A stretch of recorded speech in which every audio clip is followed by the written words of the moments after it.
YouTube, chicks.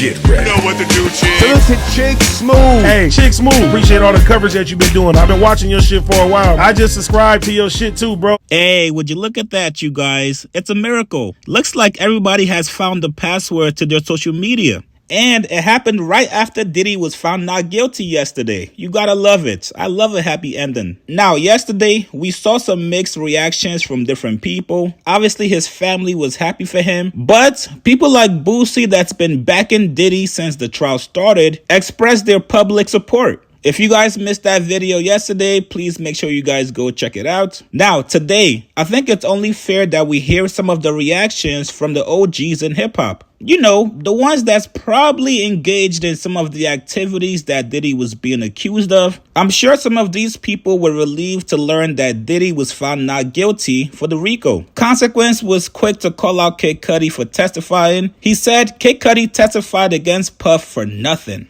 Well, Consequence, he was actually subpoenaed, and also Diddy allegedly blew up his car. I might get up on that stand if that was me too. Now, T.I.'s wife, Tiny, who's actually had similar allegations against her in the past, she was happy to see the verdict. She said, yeah, people want to charge you so bad for being freaky, it's nasty work. Lil Scrappy also spoke out as well. He said, amen, hashtag free Diddy. Cause he sure didn't commit no RICO. That's crazy. Radio DJ for Hot 97, Funk Flex. You guys all know Flex. He also spoke out as well. Flex said, I hope everyone involved in this case can now find peace and move on. Diddy has made mistakes. Feels like he has been judged by a jury and he can now move on with his life. I've known Diddy a long time. I played his parties. Wait, hold up. Which parties, Flex? I've never seen anything out of order. This case was such a stretch and a witch hunt. I hope Cassie and Jane Doe will find peace with the verdict. Well, yesterday we all saw how Cassie feels about it. Her and her team of lawyers actually wrote a letter to the judge, asking the judge to keep Diddy behind bars until he gets sentenced. Now, Uncle Luke also spoke out on the situation. He had a warning for anybody engaging in any activities that involved flying over females. Okay, ladies and gentlemen, for all you simps who like to fly girls in, give them money for the hanky-panky. It's a federal charge now.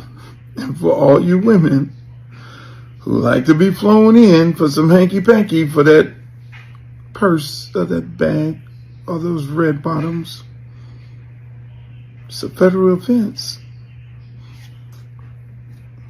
Damn, I'm glad I don't operate like that. And finally, Mr. Fab also spoke out on the situation, and here's what he said. Look, man, I'm not finna tell y'all nothing new. But what I am finna tell y'all is just something I want y'all to look into. Check it out. Now that y'all hear that Diddy has been found not guilty, watch how many of his so-called industry friends come out posting pictures with him, posting videos. Watch the commentary of many folks saying, I told y'all, nigga, look, whoop, whoop. They just was hating on Diddy. You see, they could come out all of that afterwards. But during your trials and tribulations, during the time when the whole world is against you, notice the people that get away from you. Notice the people that won't stand side by side with you. I tell you this, now I've never been facing nothing that large of the allegation, you know what I'm saying? I've never been facing anything like that. But there have been things that people have thrown on my name, and there have been things that people have said about me, and there have been things that people will, you know, discuss in barbershops and the banter around their whole crew, right? And you see folks who will get far away from you. You know what I'm talking about? I went through some things when I was young in my career, getting banned from the radio, and it was individuals who I used to do songs for. I wrote hit records for people. I gave people anthems. I did verses for folks. I did a lot of stuff for people, and they had all kind of records with me, right? But the radio told them, hey, Fab is banned. I seen fools take me off songs just so they could get radio play. I seen dudes take me out of their videos. I seen dudes get on these platforms and not mention my name as if it was something that, like it was a curse, if it was a sin, like I didn't, like like I didn't represent this culture, like I didn't represent and put people on when it was my time, when it was me on stage, when I would bring folks on, when they had me come to Summer Jam and they give me 20 minutes and 17 of those 20 minutes I shared with all of the Bay Area artists that was coming up at the time. And then I watched when I went through my trials and I went through my the things that I was going through, I watched how them same individuals backed up from me, didn't represent for me. It's only a couple that stayed solid, that was like, man, well shit, if y'all ain't playing him, then you ain't gonna play me, because I ain't taking him off no song. I give a big shout out to Band-Aid. I give a big shout out to a couple other individuals that didn't do that, but it was a majority of y'all, some of y'all representatives, some of y'all spokesmen, they went quiet. Watch how people go quiet when you're going through your turmoil. Watch how people go, they get silent. And like they say, like Martin Luther King said, it is not the voices of my enemies that I worry, because I expect them to say what they say about me. But it is the silence of the people that call themselves my friends that won't say nothing in my defense, that won't come forward because they afraid that everything that's on me gonna get put on them. Them ain't really your friends. Like 50 Cent say, these industry niggas know how to pretend. You feel me? I know these niggas ain't my friend. These industry niggas know how to pretend. If I get shot, my phone will stop ringing again. I know how it goes. So I just saying, watch all these fake niggas. Watch all these blogs. Watch all these rappers. Watch all these people start posting pictures from them Diddy parties. Watch. I'm just telling y'all, man. And let this be a lesson. Let this be a lesson to any victims that may have been, hurt doing whatever allegations of, to anybody that really had to suffer or endure some of the, the repercussions of the antics or whatever this man was accused of. May condolences go to their families.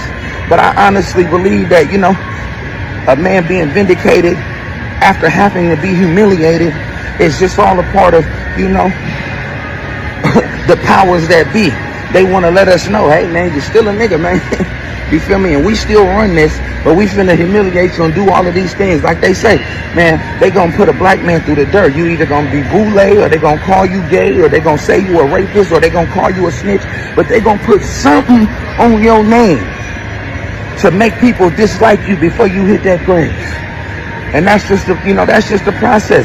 It's very, very rare and seldom that a black man of power and prestige will live this life and go unscathed of some form of humiliation, disrespect, and blacklist and backlash. But, happy to see a man going home to his family. But this so much is about the fakeness around a man. How your support system dwindles. How we watch this man give people hit records for decades. How those same people were silent. They wasn't loud. And if they did defend them, they did it very quietly. And like I say, man, you got to just be mindful of that, man. Because a lot of these people don't be your friends, man. A lot of these people can't wait till some bad stuff come out on you so they could join the party. A lot of these people can't wait till somebody hate on you so they could join the party. So they could say, man, I never liked that nigga, man. I'm glad I ain't the only one that feel like that. They can't wait, man.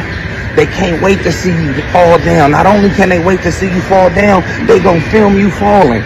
And they gonna laugh at you. Can't never laugh at nobody, man. That's down on their luck and kicking them down, man, and doing stuff like that, man. Cause, hey, I don't wish that on my worst enemy, man. But just imagine these folks that's calling you their friends, they don't fuck with you like that. Here, just make a note of it. Now, maybe it's just me, but seems like some of these reactions are people actually projecting from their own situations. I think a lot of people were shocked to learn that some of the activities that they engage in could actually be a crime. It is going to be interesting moving forward, seeing if people are going to try to align themselves back with Diddy, especially after seeing that video of him beating up Cassie in the hotel. Listen, man, you guys get in the comments below. What do you guys think about these reactions from some of the OGs in hip hop? Like this video, subscribe to my channel. I'll see you guys later, man.